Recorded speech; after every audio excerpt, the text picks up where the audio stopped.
মনে রাখবেন, কাউকে ঠকিয়ে আপনি সুখের আশা যদি আপনি করেন, তাহলে ওই সুখ আপনার জন্য চিরস্থায়ী হবে না, এটা ক্ষণস্থায়ী হবে, ক্ষণস্থায়ী। আপনি মানুষকে ঠকিয়েছেন, মানুষকে কষ্ট দিয়েছেন, মানুষকে আঘাত দিয়েছেন, মানুষকে ঠকিয়ে আপনি সুখে থাকার আশা করেছেন, ওই সুখটা আপনার জন্য চিরস্থায়ী হবে না।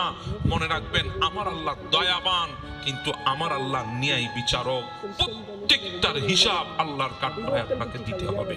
সেদিন কিন্তু আপনি রেহাই পাবেন না। যাকে ঠকিয়েছেন হয়তো সে আপনাকে ছেড়ে দিয়েছে, কিন্তু আমার আল্লাহ আপনাকে ছাড় দেবে না। প্রত্যেকটার অনুপারমাণু হিসাব আল্লাহর দরবারে আপনাকে দিতে হবে। হ্যাঁ, দিতেই হবে আপনাকে। এজন্য আপনি বলেন ওই রবের দরবারে, ওই কথা বলেন, আপনি ফরিয়াদ করেন, আল্লাহ আমি হয়তো আপনার কাছে চাইতে জানি না, আল্লাহ আমার হয়তো ভাষা নাই, আমি আপনাকে বলতে জানি না, আল্লাহ হয়তো আমার কাছে সামর্থ্য নাই, আমি আপনাকে ভালো করে বুঝাইতে পারি না, কিন্তু আপনি তো সে আল্লাহ যিনি জমিনের উপরে পিঁপড়া যখন হাঁটে আপনি পিঁপড়ার শব্দ পর্যন্ত শুনেন। আমার দিলে কি